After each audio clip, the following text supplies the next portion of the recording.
Yo, welcome to another episode of the Pepper and Salt podcast. I am Gideon Bradley. I'm here with, Very good, boy. and we just want to thank you guys for all the support that you showed on that very first episode. It was absolutely amazing. A lot of new subscribers, a lot of comments, a lot of likes, and we really appreciate all the positive feedback. So, it was a really crazy football week last week, to be honest. I mean, so much stuff to go over. Out of control. I say we start with that Titans game. Starting with the Titans Start with game. the Titans game. We'll go good first and bad. Okay, so when we're recording this was last night, and pretty sure I left half my soul somewhere in my house last night, trying not to scream and lose my mind. The game was absolutely insane. Derrick Henry lost his mind. 143 yards, 3 touchdowns. That's his third 3-touchdown game. That's crazy. Defense stepped up. Harold Landry 2 sacks. Yeah. Jeff Simmons 1 sack. Great goal line stop. Goal line stop with 4th and inches to go. Crazy. I mean, this is exactly what I was talking about last week. What a catch by Julio, too. Off that dude's helmet? What a catch by Julio. That's one of the best ball tracking plays I've ever seen in my life. Like the awareness to know to still go after and get that ball was amazing. Makes no sense at all. It is absolutely insane. The entire game was crazy. It was just back and forth the whole night. I didn't know whether to scream or cry. I had no idea what was happening. There's Titans players going down left and right. Somehow they find a way. And this is what I was talking about. They're the funnest but most frustrating team you could ever possibly be a fan of. Yeah. Because there's the games where you play down and you lose to the Jets, and then you play what some people would arguably say top 1 or 2 best teams in the AFC. Yeah, I mean, we agreed last podcast that was one of the better teams in the league. For sure. And the Titans go out there, run the ball like I said they had to do to win that game. Had to. And, I mean, Derrick Henry proved that he is not only the best running back in the league by far, but he is one of the best players in the league right now and the most valuable for sure. I agree with that. If Derrick Henry's not in that game, Titans lose by 30 probably. It's not even close. Defense hung in there, made stops when they had to make stops, but Derrick Henry is the catalyst. He's the motor. I mean, when he busted that 74-yard touchdown run, he's running away from DBs, and he's 248 pounds. Was it like 21 miles? It was a lot. It was 21.8 miles an hour. That's crazy. 250, 260 guy running that fast. Craziness. Like you said, of Derrick Henry not being in that game, basically carrying the Titans. I mean, I think I said to say carrying the Titans to that win. What was your reaction to that? Like, I don't want to say mediocre, but kind of mediocre performance from Ryan Tannehill. I'll say this. So, let's go ahead and make sure we understand. Gideon is not a Tannehill believer. Gideon believes that the only reason Tannehill exists is because Derrick Henry's behind him. Yeah. I mean, yeah. So, me personally, I feel like Tannehill feeds off of the energy of what's happening in the game. So, he got stymied through bad interception in the first part of the game. And at that point, I was like, here we go. Like, this can be downhill quick, right?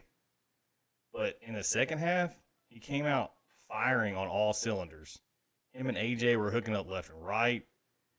So I think with Tannehill, I mean, you gotta. I feel like he's up there as far as his performance, but also I see where people are coming from because he's not the quarterback that is gonna put a team on his shoulders and win. Now, in a 2-minute drill, I feel totally different. I feel like if the game's on the line, you're putting that dude in the hurry up, that dude can win you a game. I've seen it happen countless times. But he is not if we're one-dimensional and we're throwing the ball, we're in trouble. I mean, let's just be honest. Because our offense is not built to do that. Yeah. And without the play action and without all the other things that Derrick Henry brings to offense, then yeah, Tannehill can have an issue with looking pedestrian at times. But I think last night he battled through it. Like, he threw that pick, and it could have got fully sideways. Yeah. But he didn't take any sacks. He didn't hold the ball too long. He threw the ball away when he needed to throw the ball away because at the beginning of that game, that Bills defense was coming after him, coming in super hot. And he handled the pressure really well, and the offensive line stood up. And so he looked, he didn't look great, but he fixed it. Yeah. After halftime, they came out, and they were rolling. Maybe we punted the ball one time after halftime. Y'all were rolling on offense. So what I want to say, I'm going to put it kind of like this. Do you think he's a guy that's like replaceable? You throw like a Geno Smith or a Cam Newton or Andy Dalton out there, and you see them play at the kind of same level that Tannehill is playing. Can you see like a guy like Andy Dalton coming into that offense playing like Tannehill has? Absolutely not. There's no way. And I'll tell you for one specific reason why I would say that. Tannehill's rushing ability. The dude is reckless, but good. For sure, not great at sliding. However, the dude is a warrior, man. Like, he will put his body on the line to score a touchdown. He scored a rushing touchdown last night. He did. On that RPO, which was a fantastic play call. I loved it because I've been saying that all season. I'm like, dude, that's wide open. If he keeps that ball and runs it to the edge, he's got a touchdown. It's hard to execute sometimes. The RPO is hard to execute sometimes. Absolutely, and he absolutely juked that safety out of his shoes to get in there too. Yeah. So, Tannehill, he may have his struggles at times. However, I'm a believer. I think the dude's a gamer. I think he doesn't get rattled. Doesn't matter. He's taken, 20 sacks this season? Yeah, he's been most in the NFL. He's by a long shot. He's been chased after a lot. He's been getting killed this season, and he doesn't flinch in the face of pressure, and he hangs in there. And like I said, at times he's going to make those plays because he's really good at threading that needle and putting that ball in a tiny spot. Yeah, good. Which he did last night because that Buffalo secondary is pretty good. On up there. As far as in the league, I think for sure they're on up there, and he was threading them all night. So for me, I think Tannehill's up there. He's a gamer. For sure. I don't think he's a game manager because I think without him, I don't think this offense runs either. Yeah, he's a good field general. He's for sure. He's what you want. And I think guys want to play for him. He's that kind of guy. Yeah. So. Yeah, I agree with that. I've always said that I feel like Tannehill is a good player. We saw shades of it in Miami. He really never had the weapons that he does now with Derrick Henry, obviously. A.J. Brown on one side, Julio on the other. Yeah, they can both be healthy for sure. Great, yeah, they can both be healthy, which they've had problems with. But I always wondered, like, if they would have started running the ball as efficient and Derrick Henry was playing the same football he was when Mariota was there, couldn't Mariota do that? That's what I've always wondered. Like, how much, because you have to have a lot of attention on Derrick Henry. He has to be the number one guy when you're playing Tennessee. That's a guy that you game plan around. For sure. So when the quarterback is not getting game planned around, how easy is it for them to make the easy reads? You know what I'm saying? When the linebacker has to come down a little bit more because they're worried about the run on the play action type thing. Well, that's true, but I think at the same point, how long did Derrick Henry play and not be an offensive weapon, right? Because he played with Mariota. Yeah, he did play, but he wasn't running the ball like this. But the reason he wasn't is because there was no threat there of the pass. Yeah, that's what I'm trying to say. Mariota, for as much of an athlete as he was not an accurate passer. Yeah. So every team just sold out to run blitzed nonstop. They know this guy can't get it over the top of us. We're going to single cover everything, put 8 and 9 in the box, and dare you to throw on us. They won't do that against Tannehill now. Yeah. They can't. And if they do, they get burned. Yeah. Because AJ's killing you over the top, or now Julio. Good luck if them two dudes get healthy. Yeah. I feel like after this game, I feel like Tennessee absolutely can compete with any of the top tier AFC teams. Yeah, I agree with that. For sure. Because look at Buffalo's fully legit. This game doesn't keep that from happening. They were literally 6 inches away from probably winning that game, and I don't fault that call at all. Not a bad call. Was I amazed that he did it? Yeah, but at the same time, you can't fault him. You got probably the best sneaking quarterback in the league. Yeah, he's 6'5", 240. Yeah, he's a big guy. I mean, you see Tom Brady run that play all the time. Like, and I see people, downing that call and saying it's a bad call. When Derrick Henry's running on you like he was, you're probably not winning that game in overtime. You go for the win there. And their coach, McDermott, said it after the game. He was like, we couldn't stop him in the second half. Yeah. He's right. Do you want to go to a coin flip for the game? Because that's pretty much what you're going for. Or are you going to go for it on that fourth down, knowing that if you get that, you're definitely probably going to score the next play? Yeah, because, you're so close at that point. You're so close. I mean, yeah. But the game was amazing. I still can't believe the Titans won. To be honest with you, it was absolutely an insane game. Half our secondary was out. Couldn't name the corners that were in there. Absolute insanity. And somehow they find the fortitude to jump in to win that game. Yeah. I mean, Jeff Simmons, that stop. You can say Allen slipped, and I guess he did. But also, Jeff Simmons completely annihilated the left tackle and tackled a quarterback at the same time. Yeah. Like, what? How do you stop that? Like, come on, man. Yeah, I mean, that was great. But crazy. But, well, moving on from that, I mean, I could talk about that for probably the rest of my life. This is the greatest game ever. But now we're going to go to our other homer team, Gideon's home team, the Seahawks. So Seahawks had a big game against the Steelers. And, man, that game was crazy too. It was back and forth the entire game. Seahawks stuck in there all the way to the end. Ended on a super crazy strip sack from T.J. Watt. So we're going to get Gideon's rundown on that one. But I mean, I said in the last podcast, I didn't think we were going to win this game, but the Seahawks do what they always do in typical Seahawks fashion. They convinced me that we're going to come back and we're going to win the game. If we had Russell Wilson, we're winning that game. Let's just get that out of the way. If number 3 is in there, we're winning that game. Now, don't get me wrong. Geno Smith didn't play bad. He played like I expected him to play. I think the problem, and I hate to say this because as long as I've been a Seahawks fan, Pete Carroll has been the head coach.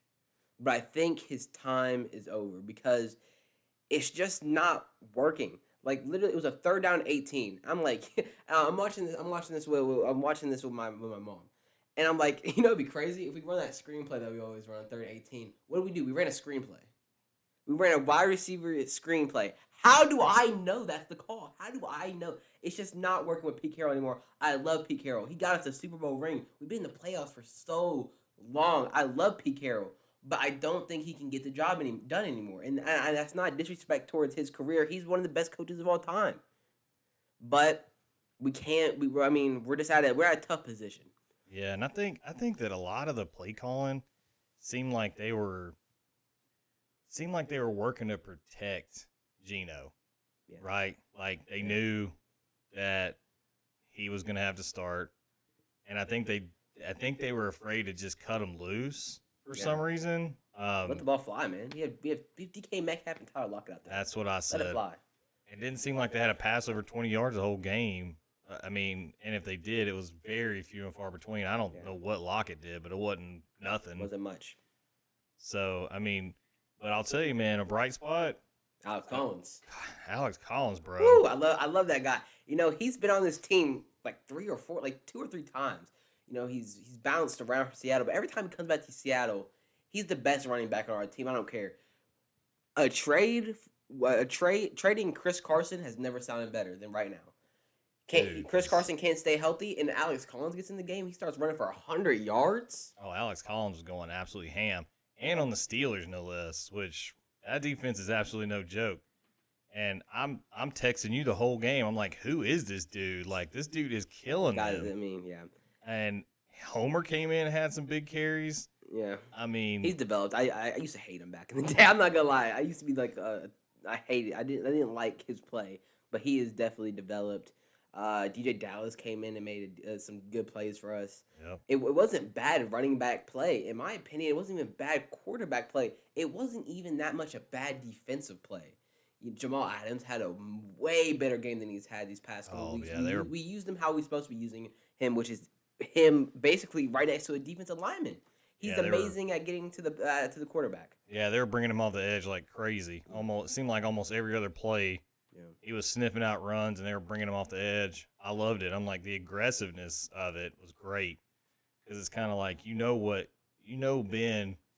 I mean, we saw his pump fake. It's a fumble. Like, yeah. I mean, He's that scared. story's over, right? I mean, I feel like at this point, I feel like Ben's holding him back. Oh, for sure. For sure. I mean, because you got, come on, man, that running back. Oh yeah, Najee Harris. He needs to be about full blown beast 25. That reminds me of Derrick Henry, to be honest. Mm-hmm. Like a smaller version. Yeah, he needs to be. Najee needs to get at least 25, 30 a game because I was expecting them to do that. Seahawks run defense is not particularly great. I was expecting a run heavy game from the Steelers, and it wasn't for some reason. Without Juju Smith-Schuster, also, and Claypool was banged up to begin the game, and they were still throwing the ball more than I thought they would have. Yep. But it wasn't a bad game by the Seahawks. I'm glad Taylor's all right. That was one of the most scariest things I've ever seen. He had to get carted off of the field. He's all right, though, which is great because he's been a bright spot for the defense as well. He's been very good at getting to the quarterback. Pass rushing like crazy. And then the rookie Trey Brown, one of the best tackles I've seen in a while in overtime to get the ball back to Seattle. An amazing tackle. How many times do you see a cornerback going out there and making a tackle like that? It was amazing to see. But then we go down, and T.J. Watt, who has been a problem for us the whole game, batted down so many balls. It was like 2 or 3. And then he got to Geno Smith and caused a fumble. And I'm not mad at the play by Seattle. I thought we played great. I mean, I'm honest, I thought we played pretty good. We could have played better in the first half. Getting down the field offensively, defensively wasn't terrible. I've seen them play worse. Yeah, I feel like it was a really good game by the Seahawks, man. Yeah. I mean, for as many injuries as they had, and as decimated as they are at running back and basically everywhere on their team.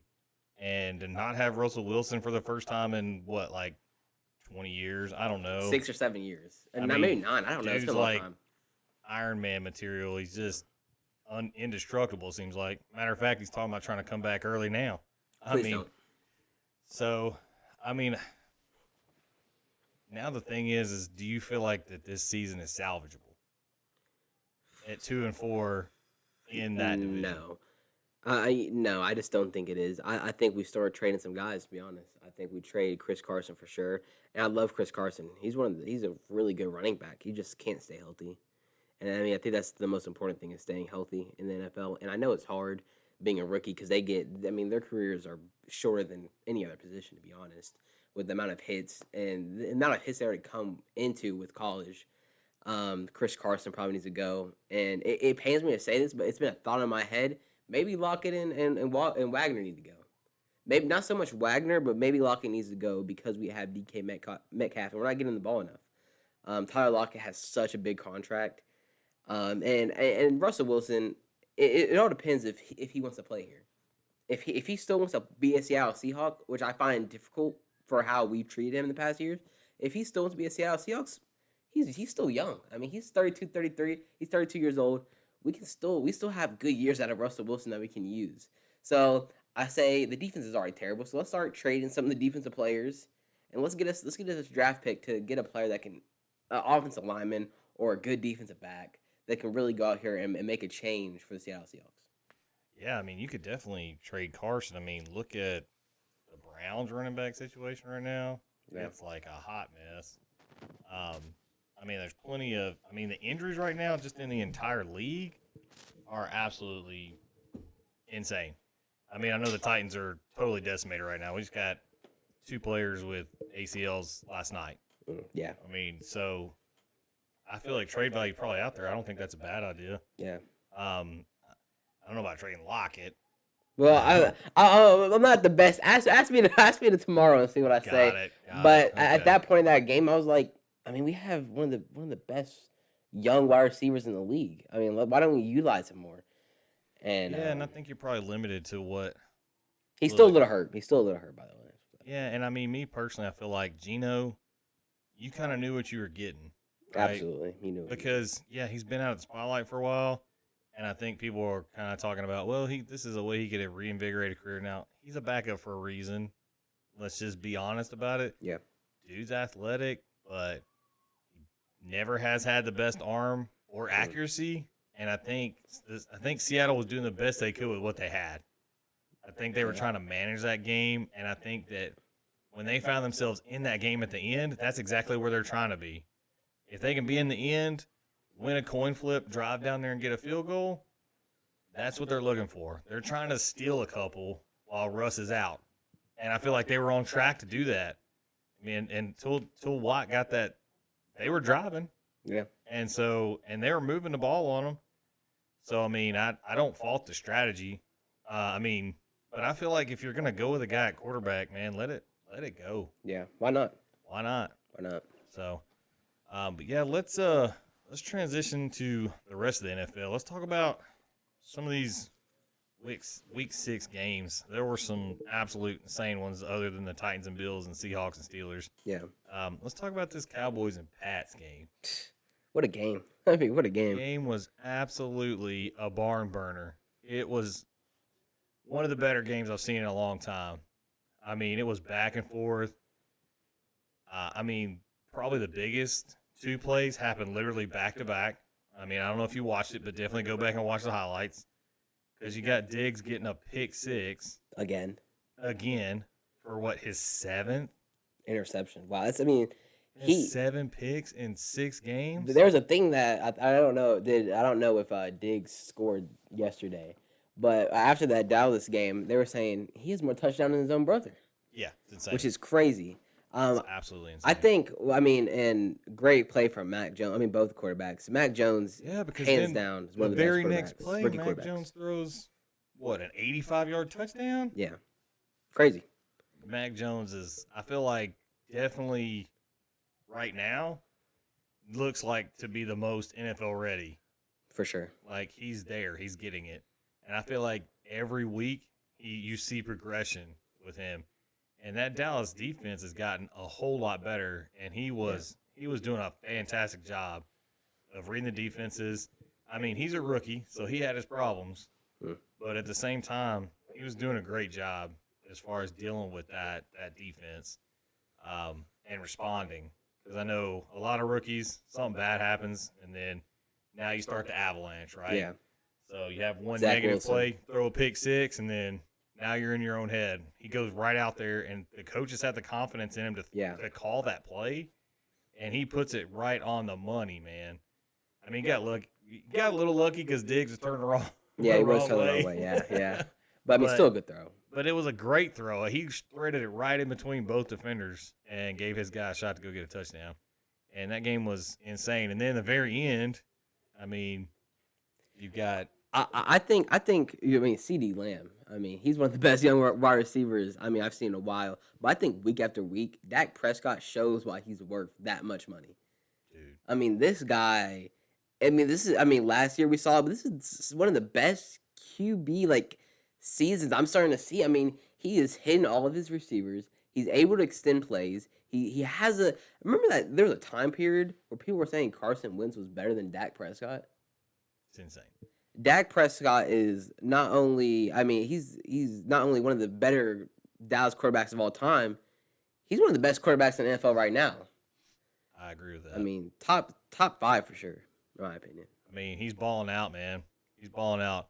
And you're right. And, I mean, when they were going through the whole contract dispute and all that stuff was happening, the whole time I'm like, pay that man. Because the longer you wait, the more it's going to cost you. Oh, yeah. Because you're not where are you going to find that? What are you waiting for? They paid him, and it was worth it. I mean, the dude's absolutely the entire package. And hurt himself on the last play of the game, of course. Strained calf, but they got a bye week, so I think he'll be fine. Yeah, but, I mean, he absolutely went ham. And they went off in the end of that game and scored a touchdown to win it. That was just great game. Great game. We had three overtime games? So that was one of them. So many great games. And then the Seahawks Steelers was the other one. But there was one more, and I just wanted to mention this just briefly because the end of it was so crazy. And it came on right.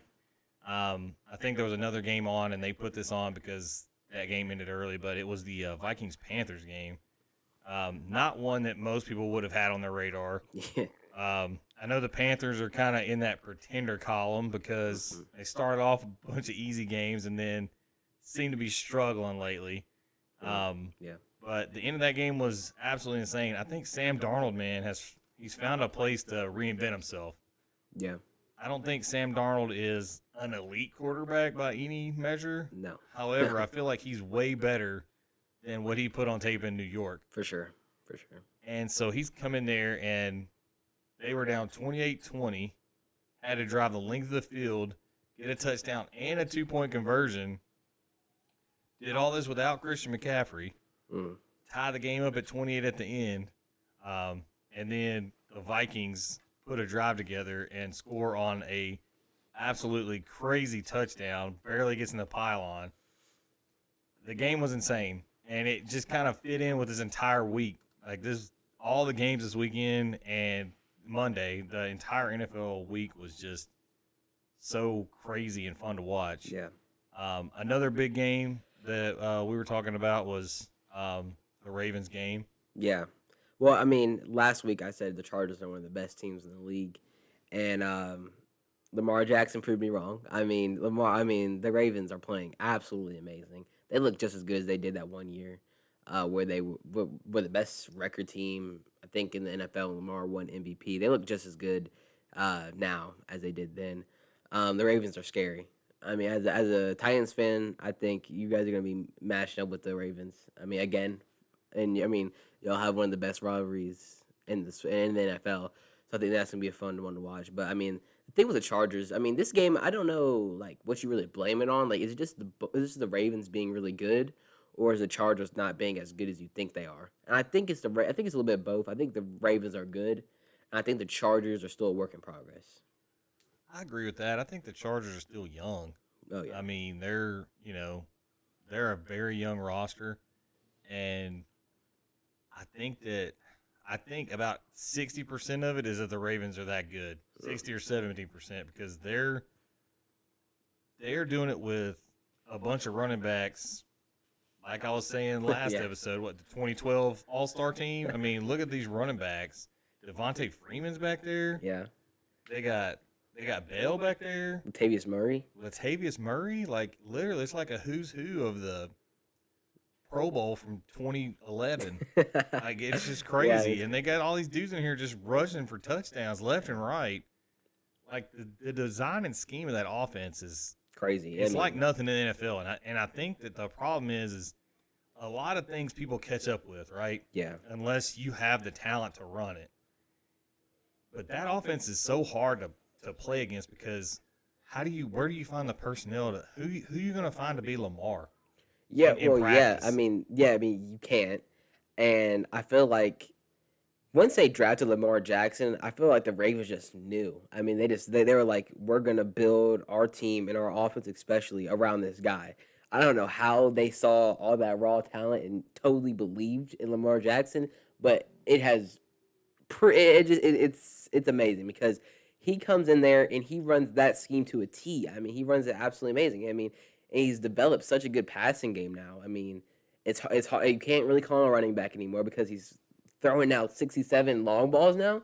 I mean, I shut that down last episode. Lamar Jackson is.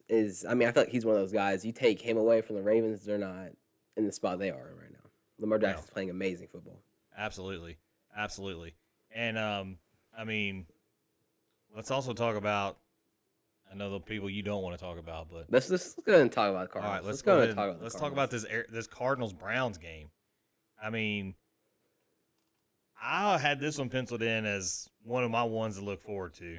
I was so excited when I saw this game on the schedule. I'm like, man, this game's going to be crazy. A close offensive battle. Absolutely. No. No, absolutely Arizona not. absolutely annihilated the Browns. Man. And it was never close. No, it wasn't. At all. Baker's shoulders jacked up. Do you think that loss is on him? No. Yeah, I mean, I agree. Who they got playing running back now? Both the running backs are hurt. Watching that game, I mean, I think it shows two things for me. One, Kyler Murray is a great quarterback, which I hate saying. Yeah, that hurts. But Kyler Murray is a great quarterback. Number two, they have so much talent on defense. I agree. They're so talented on defense. I mean, you have J.J. Watt on one side, Chandler Jones on the other, Isaiah Simmons in the middle, Buda Baker, Roman all back in the zones. I mean, it's crazy how much talent they have on that team. And in my opinion, they're the best team in the league. their offense is out of control, man. They just got Zach Ertz. I mean, What? I don't know how for nothing it was like a third, fourth, it was something like that. They got Zach Ertz, and they also their receiving core, AJ Green, D Hop. I mean, D Hop. it's just good. I mean, it's good. They've brought a lot of people in free agency. They drafted well, and now I think it's their time to win. Yeah, I think they did a great job of filling roles with more experienced players, right? You brought J.J. Watt on that team not to be your every down, this is your dude, he's got to be the guy, right? He's just a support piece now, and he's out there balling out because he's not the only thing on that team, right? Yeah, he's going in there on those third downs, those pivotal points in the game where you need a guy like J.J. Watt. You don't want to get him banged up the whole game like Texas would do because that's all they had. You throw him out with the Cardinals. You throw him out there when you need him. He's fresh. He's gonna go out there and make a play like he did.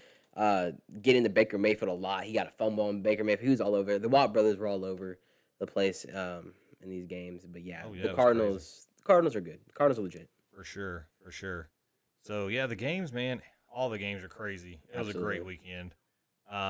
Let's just go over real quick who the division leaders are, and we're going to talk about just a little bit about the division leaders. I know we kind of already hit on it a little bit, but we're going to talk about these division leaders and what chances they have just right now, where they all fit in this playoff picture. Say the playoffs happen today, how we feel like they would do. So the AFC East, man, it's kind of like the AFC South. It's a hot mess, right? Yeah. Buffalo, they lost last night, and they probably don't care.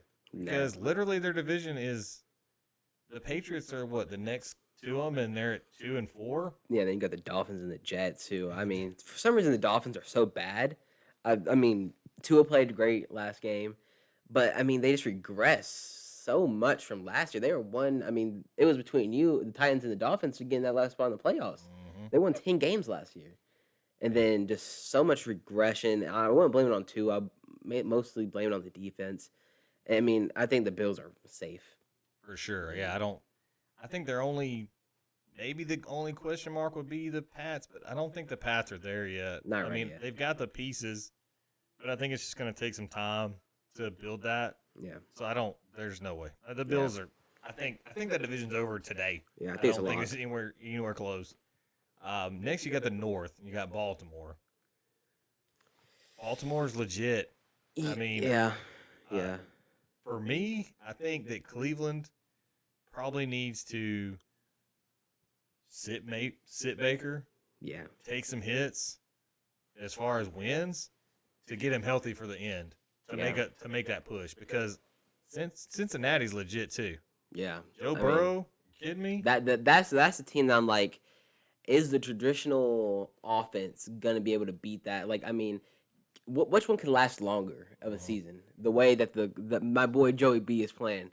I mean, Joe Burrow and Jamar Chase. Jamar Chase, who couldn't catch a ball. I mean, he can catch him now. So, I mean, he can catch them all. I mean, he has so many touchdowns. I mean, it's great to watch. As an LSU fan, to see them now playing in the league together, it's great to watch. If I had to pick between the Ravens and the Bengals, I would say the Ravens. Just because I feel like how much can they keep that up for the Bengals? Because, I mean, the defense isn't particularly great. Joe Burrow's having to do everything he can to win them games. I would go the safe pick as the Ravens. Yeah, you're not wrong. I mean, I feel like the Bengals are definitely a strong wild card team. Because I feel like in that division, they're competitive in that division. And I feel like if you're competitive in that division, it's kind of like you're going to be competitive across the league. Yeah, I mean, they could be a wild card. I mean, that's a tough. Yeah, that's what I mean. I think they're a strong wild card. I don't think they're going to make a move on the Ravens this year. Yeah, I think they still got some work to do. But, man, they look a lot better. Good team. They look a lot better. Their coach has got them playing. Mm-hmm. And like you said, Joe Burrow, he's playing out of his mind. Jamar Chase, I mean, he may already have Rookie of the Year locked up. Yeah. I I mean, I don't know between him and Mac. Yeah, I don't. Yeah, and Mac. I mean, I don't think he's catching Jamar Chase at this point. Yeah, not after. He's playing great. Yeah, I mean, no way. I mean, unless something crazy happens. Yeah. So then you got the South. That's my home. There you go.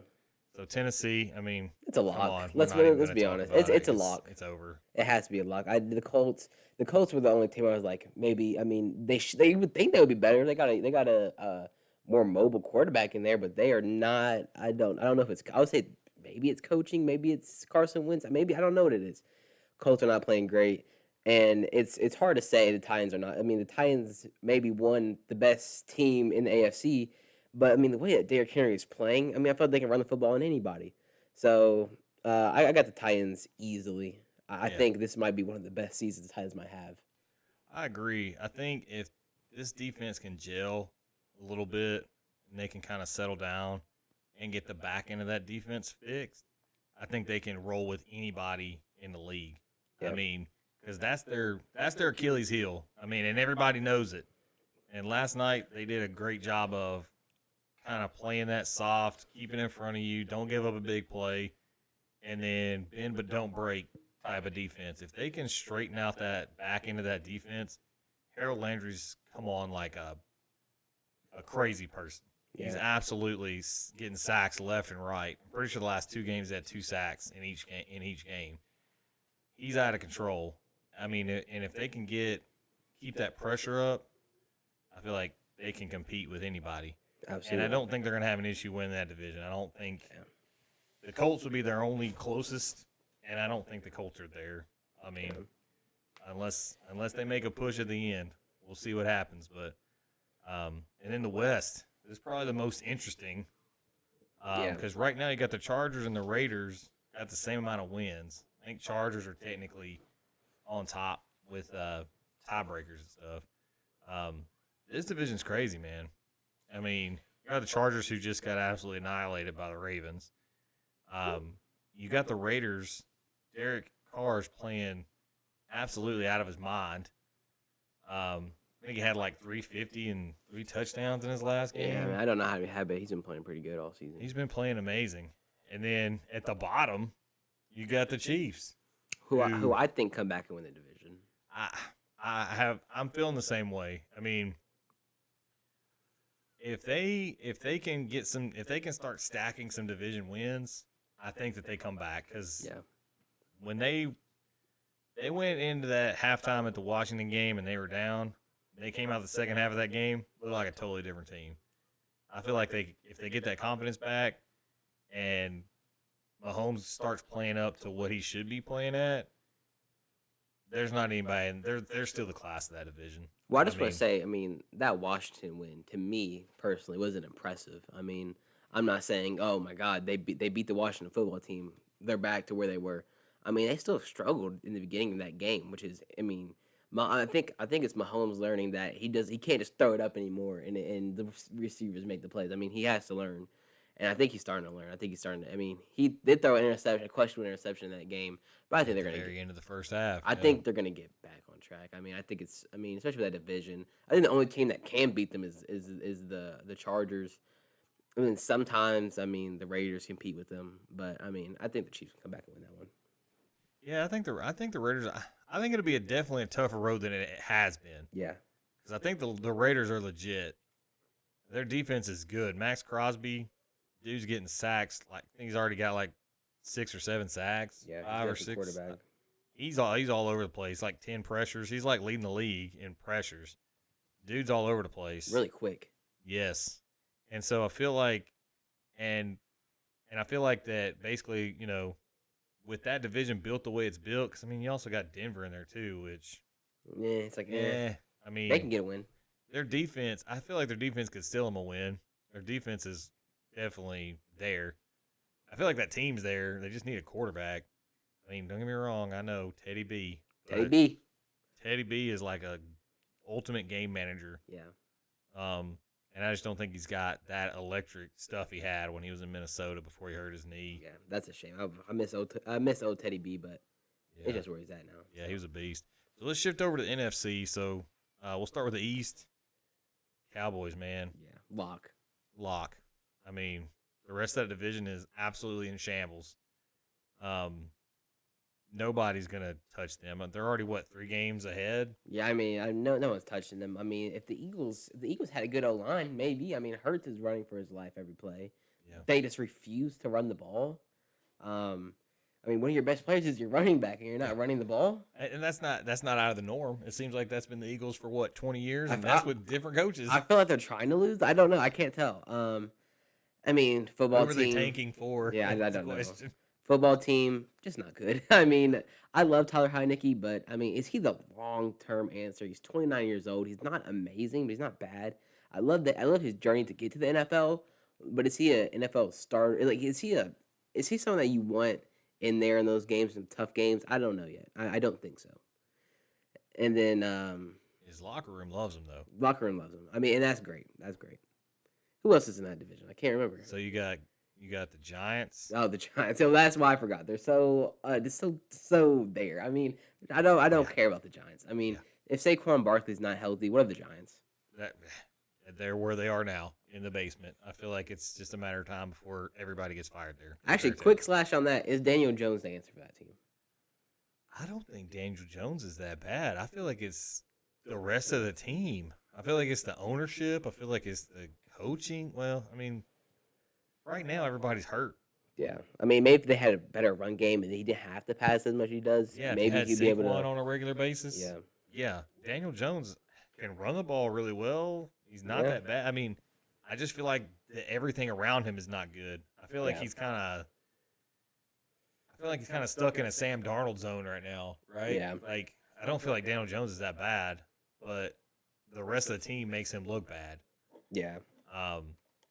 So, I mean, I don't know.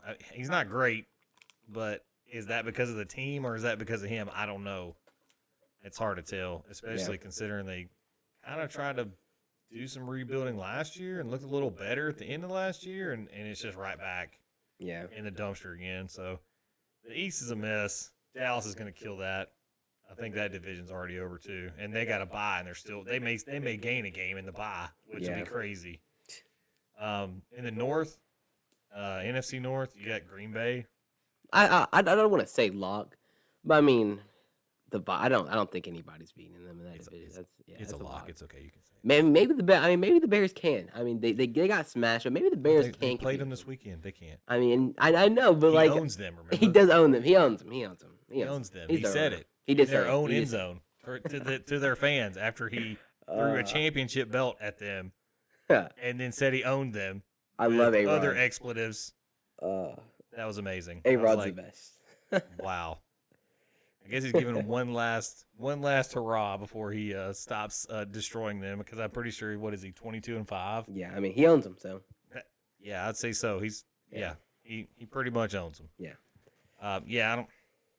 I don't know, man. I don't think the Bears are there yet either. I mean, the Lions can get it done. Right, yeah. Yeah, Jared Goff, he's fantastic. He's the best. Dear God, he's about to get benched, and he's playing for the Lions. Come on, guy. Sad. You're not the best option for the Lions? You're done.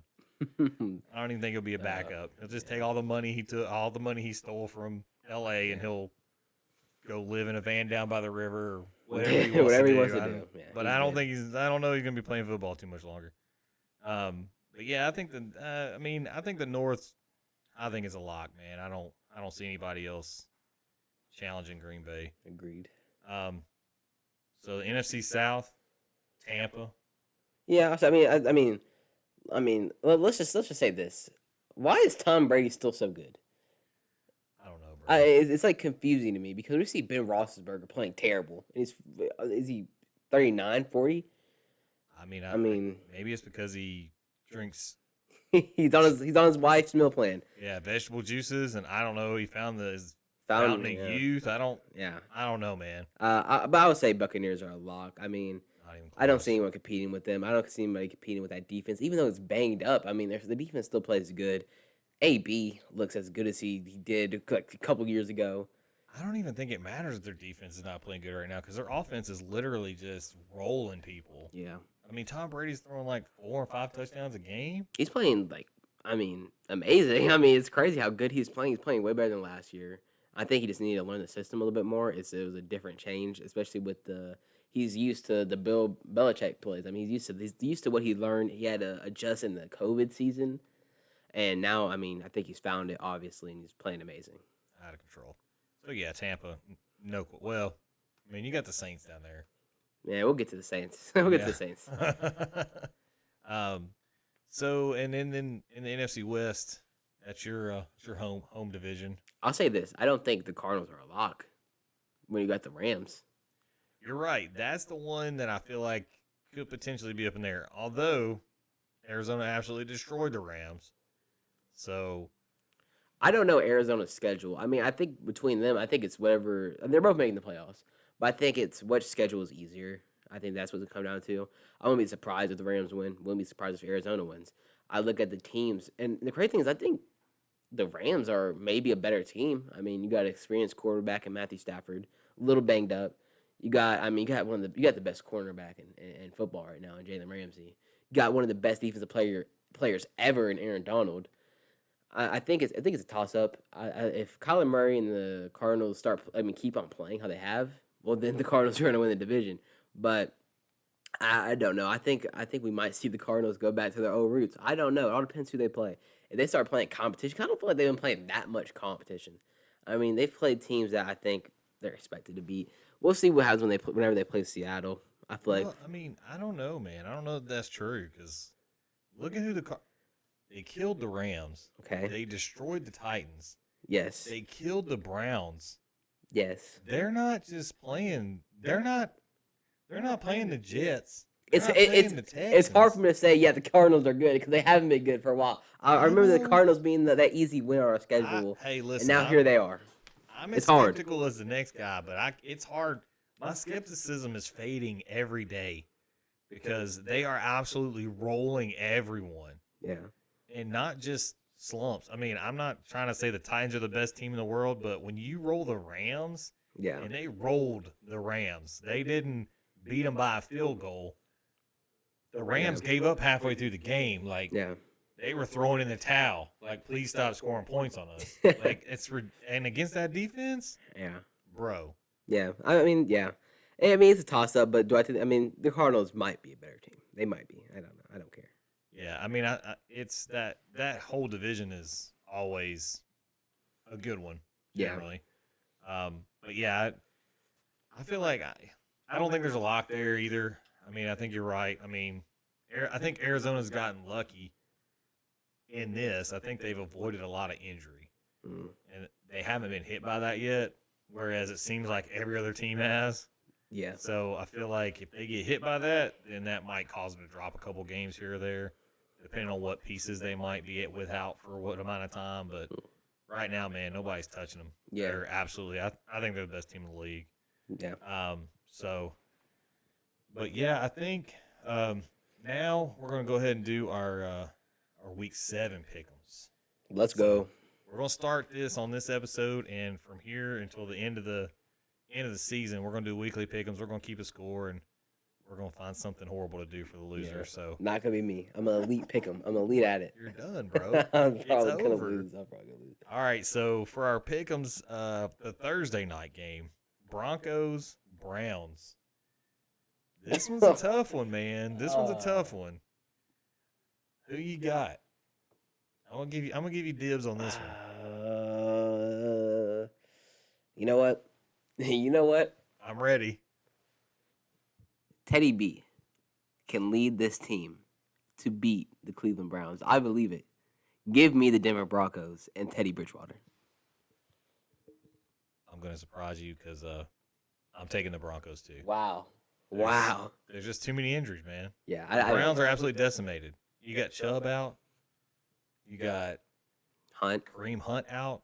Who even is the running Is Odell playing? Odell, he did play. I mean, like I just don't hear from him as much as That's probably because probably their only target. He's probably getting doubled, tripled. Well, not just that. I mean, I'm pretty sure that Baker was pretty much just on his back and his shoulder the entire time against Arizona. So probably couldn't even look up. Yeah. Yikes. So, but yeah, I'm taking Broncos on that one too, man. That's crazy. I feel like the Broncos defense. I feel like they're legit. and I think that they can stop that decimated Browns offense. I think it's going to be really hard for the Browns to score. I feel like if the Broncos can get to Baker, which hasn't been that hard lately, I'm pretty sure last game they were missing both their tackles. I mean, yeah, the Browns are probably one of the most injured teams in the league.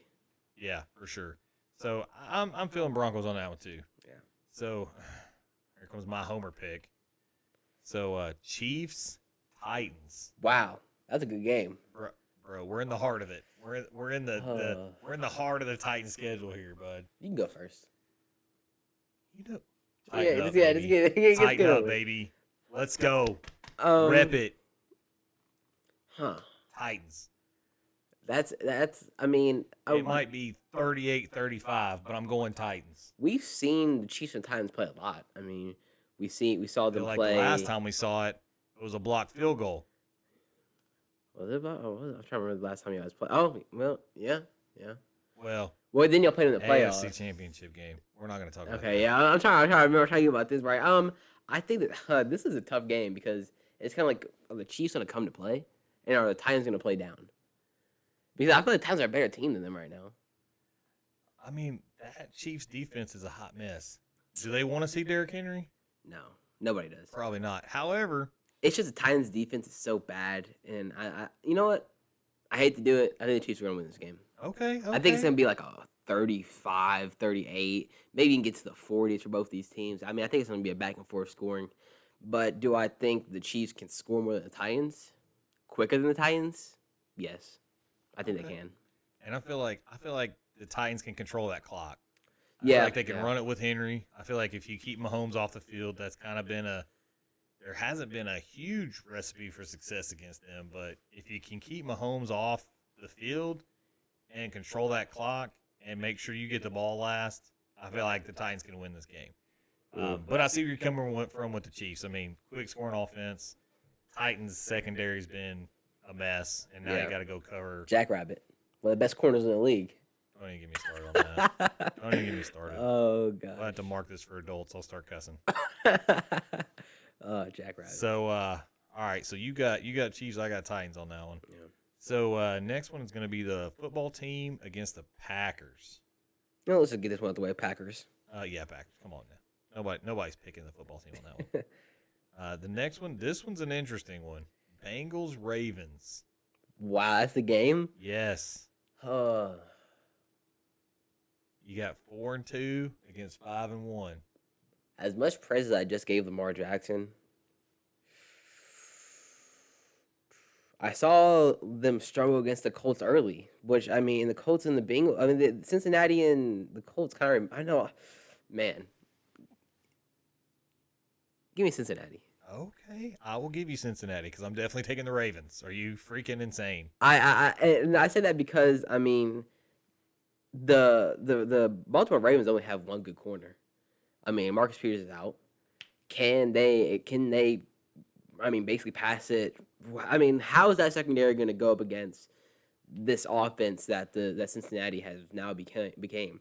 I don't think they're going to be able to do it. And I think the Cincinnati Bengals have played that offense enough to understand. I mean, what they need to do to win.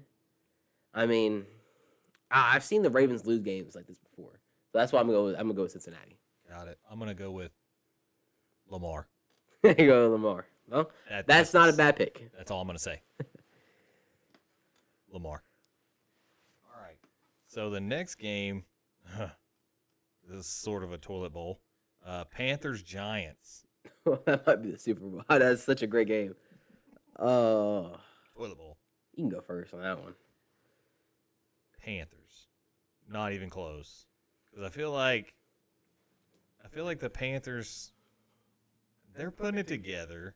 I mean, their defense is good. However, I feel like they're still one of those teams that need to realize that they're good and need to play up to their potential. I feel like they've let some slip for sure. And I feel like they're probably overrated in that 3-0 start. Oh, yeah, for sure. They played a who's who of nobodies in the NFL. And so they just show all these insane statistics. And it's like, come on, man, you're playing the Jets and the Texans. And You're just playing all these trash teams that make you look better than you actually are. Yeah, I'll agree with you on that one. I think the Panthers are going to win that game. For sure. Pretty easily, probably. Giants are done. They're seeing how high they can get in the draft. They're ready. Toilet bowl number 2, Falcons Dolphins. No, Falcons. That's easy for me. Dolphins are absolutely terrible. Falcons are not great either. However, I think I'm going to go Falcons on that one. They seem like they're kind of trying to get it back together a little bit. Kyle Pitts has played pretty good. Kyle Pitts is a beast. And, I mean, if they can kind of settle that defense down, I think the Falcons could be okay. But Dolphins are they're a train wreck. Yeah. I don't know. They don't even got a what's first-round going pick on this there. year. I'm like you. I've never seen a team have such a hard turnaround from one year to the next. It's crazy. Sure. Next is Jets Pats. 2 rookie quarterbacks. Jets Pats. Well, we've already seen the Jets and the Pats play, and Zach Wilson threw 4 interceptions. That's correct. I think he's gonna probably throw 4 more. Give the Patriots. Wow.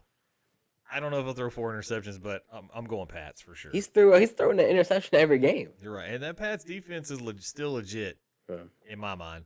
Offense may be a little questionable, but that defense is still fully legit. I mean, come on, have you seen Belichick, his son? That dude's hair and his things that he does with his whatever his cameras on him. Look, I don't know. It's what so weird. He's a weirdo, but I'm pretty sure he's a serial killer. I'm not sure what's going on there, but check his basement. That dude's terrifying. And that hair is terrifying as well. Yeah. Next game is Eagles Raiders. Eagles. And I'll say this. I think the Eagles they're gonna win this game. I think the Eagles are gonna win this game. There's always that game that you think is a for sure with how you see them play. Give me the Eagles. Give me Jalen Hurts. Give me Devontae Smith.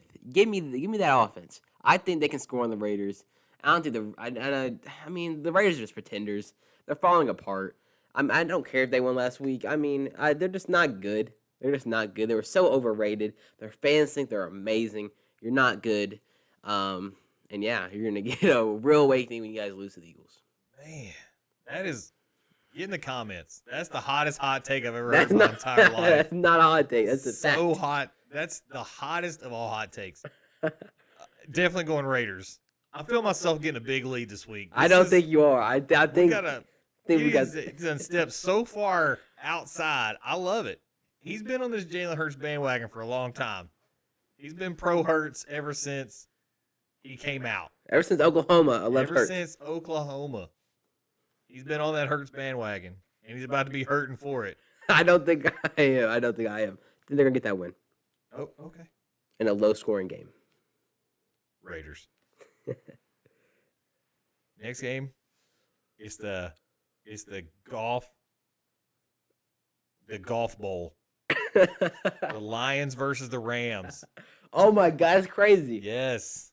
Give me the Detroit. No, I'm checking. Give me the Rams. I mean, Rams are gonna that's probably gonna be the game where Jared Goff gets benched. Wouldn't be surprised. I don't even think he's gonna play in it. Well, I've already heard whisperings that the dude's getting benched. For who? For Ely, whoever their backup quarterback is. I don't know. Probably some dude that works at Mapco. Who knows? Rams easily. Anybody other than Jared Goff at this point. I'm definitely gonna go Rams. I'm gonna go anybody versus the Lions. They're terrible. Yeah, they're the only win. Are they the only team that doesn't have a win? Yes. That's embarrassing. Next, this is slightly no, it's not. Bears Bucks. Bears Bucks. We saw them play last year. The Bears won. I get to see this being a game the Buccaneers would lose, but I just can't pick against them with how they've been playing. I'm gonna get the Buccaneers, but could the Bears win this? Yeah, I think the Bears could win this. But the safe pick is going the Buccaneers here for me. Yeah, I'm thinking Bucks too. I think that the Bears are probably going to pull some upsets this year because their defense is good enough to keep them in games, and it all is going to hinge on how well Fields plays. If Fields plays well, I think the Bears can win some games. He made some great plays last week, but I just don't. The Packers are just so much better than the Bears that I don't think it wasn't a good game to justify how good Fields is with that game. Yeah. And the Bucks are just, Tom Brady. That's all you got to say. Yeah, that's all you Tom Brady. So Here you go. Game of the week. You ready? Texans Cardinals. See, what I'm talking about. Cardinals. They got these easy. They haven't played. They haven't played that easy games, but I mean, this is gonna be an easy one for them. They had Deshaun Watson. Maybe it's a different story. Maybe Deshaun Watson can pull something, but they don't. For reasons we're not gonna get into. But they do, but they do not. They do, but they do not.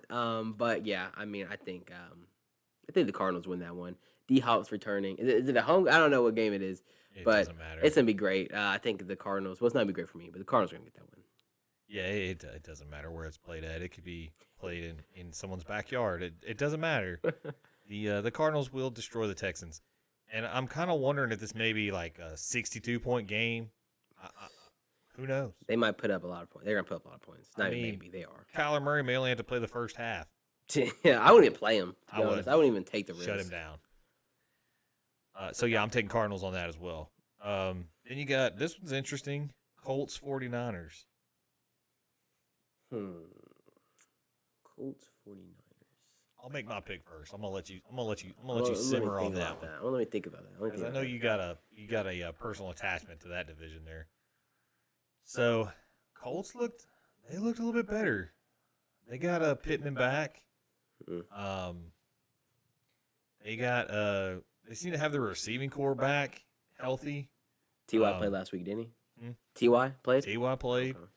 I feel like if their receivers are healthy and you got Jonathan in the backfield, I feel like the Colts could have a dangerous offense if if Wentz is playing to his old standard. He looked good last week. However, that's against the Texans. And if he doesn't get hurt in practice. That's true. If he doesn't break 16 bones in his foot walking off the field. Yeah. But he looked good. But again, that's against the Texans. But the 49ers are always hurt at all times as well. So it's who's hurt less, I think, at this point. But I think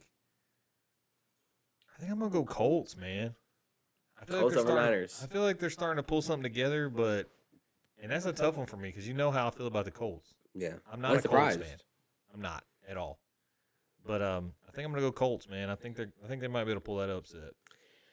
I think they're throwing Trey Lance out there. Is he hurt? I mean, I don't know what their situation is. I think he had a sprained knee, but I'm not sure if he's playing or. Give me the Colts too. I mean, if Trey Lance is playing, maybe I don't know. It all depends if Trey Lance plays. I'll go with the 49ers. And I think the 49ers defense is going to have to carry them there. I mean, Nick Bosa, if he can get after Carson Wentz, it's going to be a replica of T.J. Watt going after Geno Smith. I think it's basically what it's going to be. If the defense can play well for the 49ers, because the 49ers, I mean, they're not a bad team. I mean, Deebo Samuel is a great wide receiver. I think the 49ers can get that win. It's going to be an interesting game, but I think the 49ers can win that one. It hurts, but yeah, maybe they can. And then the next game, your game, the Saints, Seahawks. You can go. I'm trying to think of how real I want to be with myself here. Okay. I think that the Saints are putting something together. But it all hinges on Jameis, man. Because I feel like the rest of that team is good. But how many mistakes is Jameis going to make? Which is pretty much exactly how it was in Tampa. And everybody was thinking, well, can Sean Payton fix Jameis? I'm still not sure. I don't know yet. But I feel like if Jameis can play mistake-free, I feel like the Saints can win. I'm putting my money on the Saints. I think the Seattle Seahawks are going to get their win, and we're going to get back on track. This is a game that I can see us winning. I feel like we can capitalize on Jameis Winston not being amazing. Hot take: Jamal Adams gets his first interception this game, and I think I think we're a better team than the Saints. I mean, I think we're a lot more talented than the Saints. It's just, can we make the right play calling? Can we manage the clock correctly? Can we do what we need to do? Can we get DK involved? I mean, there's so much stuff that we should be doing. Will Alex Collins be healthy for next game? Because he did get hurt in that game. You know, but Geno Smith is better than Jameis Winston. Give me Seattle. Wow. That's all I gotta say. Hot takes coming in hot. Super hot takes. Let's go Hawks. So that's our picks. We'll run down how we did next week. Try to keep you guys a running tally, and then towards the end of the season, we'll see how bad it's going to get for one of us. Yeah, we're about to find out because I feel like I might be down a little bit. Matter of fact, how about y'all put in the comments ideas for punishments on the pick'ems? Let's not go too crazy. Don't go too nuts. So next, we're going to move on to college football. College football is crazy. Crazy. I mean, I think top of the list, or one of the top of the list, was Iowa. Man, getting absolutely thumped, destroyed by Purdue. Weird. I mean, just weird. I mean, it's weird seeing Iowa be this good, but you know, when you see number 3 and you see like it's always interesting in college because anybody can win at college. I mean, it's so much different. I mean, Purdue. I mean, they played amazing. I mean, there's no way around that. Iowa, I think, is still good. I don't think they were correctly prepared, and I mean, it showed. I mean, Purdue played amazing. Yeah, and I think this college season's weird because it's gonna. Sure. I love it because I love the chaos. It's gonna be chaotic when they come down to these playoffs because you're gonna have a bunch of one-win teams. Yeah. So what's going to separate your one-win teams? And then are you going to have some one-win teams that are better than the undefeated teams like Cincinnati? Because Cincinnati's still sitting there undefeated. So is an Iowa better than a Cincinnati because they play in a better division? These are the things that me, as a fan, I love it. Yeah. I love making them make the hard decision. Yeah, this needs to be really interesting. Yes. Yeah. But I think that was insane. I know watching that, I was just sitting there in awe, like, yeah, because everybody thinks I was so much better than that, and then they go and lose to an unranked Purdue team. So that was insane. Then you move on to LSU, who has not looked solid all year, but turns around and beats Florida. And then shortly afterwards, you find out LSU's head coach is out, and he's going to finish out the rest of the season as a lame duck coach. Yeah. I mean, it just sucks. I mean, being an LSU fan, it just sucks. I mean, we finally get a good win over Florida, a game that I wasn't expecting us to win. We actually started off amazingly. We were beating them by a lot in the beginning, and our defense kind of let them back into the game. But as far as Coach O, I mean, it's kind of sad because, I mean, he won us a national championship 2 years ago. I don't say won us. That LSU team was so talented. But it sucks to see Coach O go. And I don't think it was. I don't think it's because he doesn't believe in the team. I think it's because it's something between him and whatever, something more than what we're being led on. I don't think he just chose to leave. Man, I've heard all kinds of crazy stuff. Like, dude's bringing like 6 girlfriends to practice. Coach O's a baller. Coach O may be a PIMP. I don't know. But they don't like it. Yeah. And apparently he's done being coach too. So they came to an agreement that he's just going to finish out the season and be done. I think maybe in our next episode, we're going to look at maybe some potential coaches out there and what's available to see what's the best option there. Because, I mean, not saying Coach O was the best coach. I know he was an interim coach and then took over as head coach. Won a title. Yeah. Some people argue won a title with a team that he inherited as an interim coach. So, but, yeah, that was just insane. I saw that they won, and then immediately afterwards – and the score was, like 49-42? Yeah, it was such a high-scoring game. Insane. But, yeah, that one was surprising for sure. I thought Florida was going to dominate LSU. Yeah, Because LSU just has not looked like same. LSU all season. Yeah, and last season as well. I mean, yeah. So, and then the game of the week, I mean, Georgia and Kentucky. This game was supposed to be that marquee SEC game. Everybody was excited for it. You got number 1 Georgia versus 11 Kentucky, SEC matchup. Georgia comes in there and absolutely destroys Kentucky. Yeah. Not surprising to me. Not me neither. I did feel like it was going to be closer than that. Yeah. I feel like that Kentucky defense was pretty good going into that game. I feel like they were doing some things on offense. And then Georgia's defense, man, just comes in and shows the country exactly what they are. Yeah. I mean, like, absolutely dominates that game from start to finish. Was never close, was never in question. They made it the least exciting game ever. Yeah. Um, and played like hard the whole way through the games. Like that last drive that Kentucky had for basically pride, they did not want them to score at absolutely not. We're playing like they were playing for the national title to keep Kentucky from scoring. One of the things I love about college football, absolutely not. We're not giving you this touchdown. We don't care. But a Georgia, man, I think at this point it's a 2-dog race. No, they're number one, and I think the only team that's catching them. Like I said last, I think Alabama can get back on track. I think it's between them.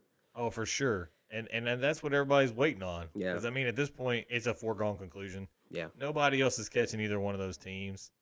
I mean, you got Texas A&M out there, but they already got 2 losses. Yeah, they're already. I don't think they can get back to the way. So I don't know that they can jump back in that race. Sure. And I think Alabama's still Alabama. Yeah. So I think now you're just basically in cruise control, waiting for the SEC title game. Yeah. Yeah. So, but that game was insane, and Georgia's defense is absolutely lights out. I don't think anybody's touching them. And then let's get into it. Here we go. This Tennessee Ole Miss game. Most entertaining game I've ever watched in a long time. This game was absolutely insane.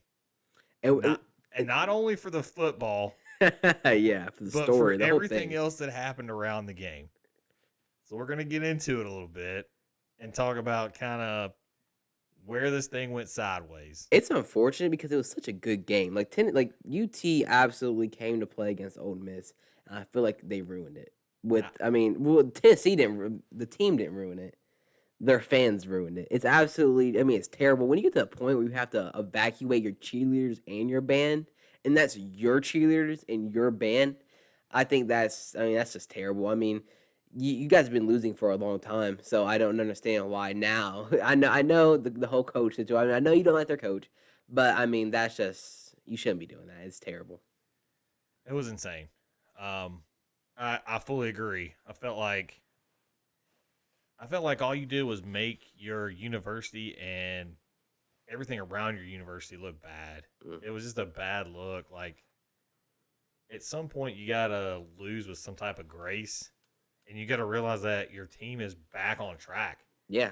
Literally, you're with Ole Miss until the last second of the game. The very last second. I mean, the last drive of the game, you could have won. I mean, it was possible for that team to win that game, and they couldn't get it done. But prior to you shutting down the game for 20 minutes. 20 minutes. I mean, maybe they could have won if they were still fresh out of that 20 minutes. I mean, maybe if they, you don't know what could have happened. But yeah, it's just it was a crazy game. It was an entertaining game. I mean, it's bad that it went that far. So, I mean, went that bad. But I mean, one thing that was bright and one of the person. I mean, Matt Corral is such a good quarterback. Oh my gosh.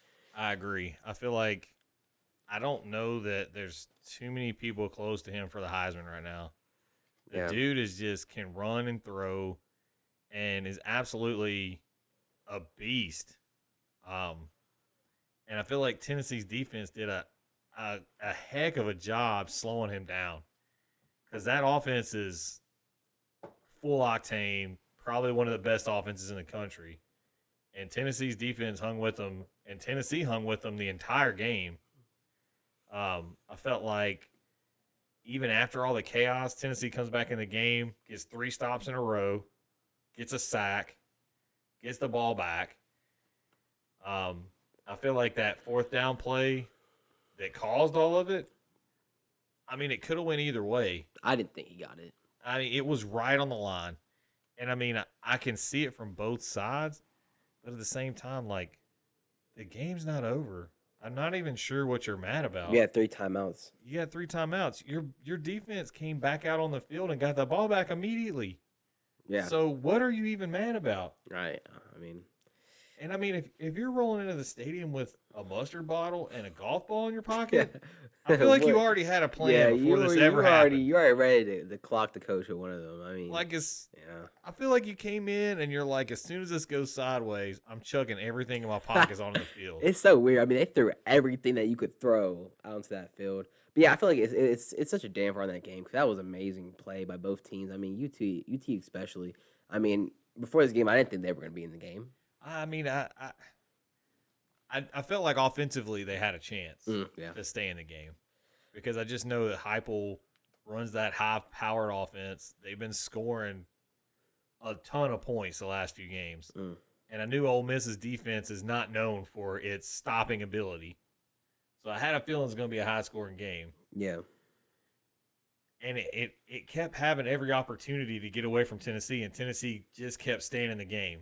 And, you know, there was a bunch of plays in there that could have went either way, right? So you had the corral sack, the strip sack. That they called back for, I don't know why, because he wasn't ready to be sacked. He wasn't, I'm not sure what happened there, but it should have been a touchdown for Tennessee. So you take that play away. Then you had the fourth down play, which was probably short, which couldn't win either way, though. And, I mean, it was just like back and forth the entire time. And then at the very end, then you ask, okay, if Hooker's playing, Tennessee probably could win that game. He gets hurt right at the very end, and they got to throw Milton in there. And Milton runs the timeout because he rolls out and decides to take off running with. Yeah, I mean, throw it up. I mean, give one of your guys a chance. But yeah, that's tough. I mean, he's coming in a tough situation. I mean, it was a good game. It was a great game. Ole Miss looks pretty good for the most part. I don't like how Matt Corral is taking a lot of hits. He's taking a lot of hits. He's not sliding. But I mean, he reminds me a lot of Johnny Manziel. But we'll see how he does in the next level. I mean, maybe he goes out to the draft this year. Maybe he stays one more year. We'll see what happens. But yeah, I think he's maybe I won't say a lock for Heisman because it's between him and Alabama's quarterback. But yeah, the Ole Miss is playing great. Oh yeah, he's racking up yards, man, left and right. I know that. Yeah, that was those were some crazy games, man. College was crazy, but that Tennessee Ole Miss game was just insane for all the right and the wrong reasons. Yeah. It was a great game, and then it turns around and turns into just an absolute cluster for no reason whatsoever. Terrible. Terrible look on Tennessee. Yeah. Terrible look on the fans. Terrible look on the university. They got fined. Got fined. I mean, and I don't even know how to fix it. I mean, I don't know that there's a way to fix it. It's got to police itself. I don't know. At some point, you have to realize that your pride in your team comes before the anger you have because you're injuring your own people to throw a fit about a play that is still in a game that's still active. The game's still going on. It didn't even end the game. So I don't know how you fix that, and I don't know how you move past that to make sure it doesn't happen again. But yeah, I mean, other than that, I mean, I think that the rest of the games were great college weekend. I think from here we're going to move on to the NBA. So, first topic. A lot of crazy stuff. Ben Simmons. Yeah, I mean, okay, it's interesting. I think it's both sides' fault because the Sixers have not been amazing to Ben Simmons. They haven't been the best. But Ben Simmons needs to know his worth. You're a top defender in the league. You're a good playmaker. You can't score. You just cannot score. You're the point guard or whatever you want to play. He can play multiple positions. You're just not. I don't want to say he can't score. He's just not confident enough in himself. Right. To score, but he's confident enough to want to make his money and not play for Philadelphia. I mean, it's an interesting situation, especially when you're getting the guys involved, especially Embiid, saying he just doesn't even care about the man anymore. I don't think Ben Simmons is going to be playing for the Sixers this season. Oh, absolutely not. I mean, when your coach tells you to go practice and you're like, no, I'm good. and so your coach kicks you out of practice. I mean, we got 76ers. We're talking about practice part 2. I know. It's the theme with them. But my thing is, I don't understand why you're killing your own career. Yeah. Like, he spent the whole offseason making videos showing he could shoot, right? Mm. And then the first opportunity you have to come in and put video and put tape out about the fact that you are a better player, you decide to walk around the court with your phone in your pocket and you don't go practice when the coach tells you to practice. All he's doing is not only killing himself, but he's killing the 76ers' chance to trade him. Because who's going to want that type of poison on their team? Well, is it poison as, like, he's just a poisonous player, or is it poison that he just doesn't want to be a 76er anymore? Well, I think it's a bad look because what's the guarantee that he's going to get to your team and he's not successful there? Is he going to quit on you too? I mean, yeah. It's like Ben Simmons is a good player, but is he worth everything that comes with it? I don't know. Yeah, is he worth all the chaos and the drama that's around him? Yeah. For 10 points a game? You see what I'm saying though? Like, yeah. I mean, what have you showed that makes you feel like you're worth that? What around you has told you that I'm better than this team? Also, if you want to get traded, you should probably make yourself look like an asset so that you're easier to trade. Sitting on the bench and arguing with your coach and getting fined is not a great way to show a team that you're ready to come be a part of a team. Not the best look. No, and also, the Sixers are not going to trade you for nothing. Oh, yeah, they're going to want value back, but you're making it impossible to get that value. Impossible. So that's what I'm trying to say. Ben Simmons, if you want to get traded, do the things that you need to do to get traded. Don't be a problem. Show that you're not a problem so you can get traded to a different team and maybe be happy there. I don't know. Get your head right, bro. Yeah. And the team spent the whole offseason trying to mend the fence, and you didn't want to do that. But then why did you even show up to practice? Yeah. If you knew you were going to get kicked out and get fined anyways. Yeah. Yeah, it's interesting. So, moving on to our next topic, first round of NBA games. Got a couple of good ones. Yeah, a lot of interesting ones. Got the Lakers and the Warriors. Yeah. Who you taking in that one? I mean, it's interesting because I'm kind of concerned with the Lakers. They didn't win a game in preseason. It's preseason, but I mean, they haven't looked like amazing. They're going against the Warriors. Clay's coming back. Steph Curry.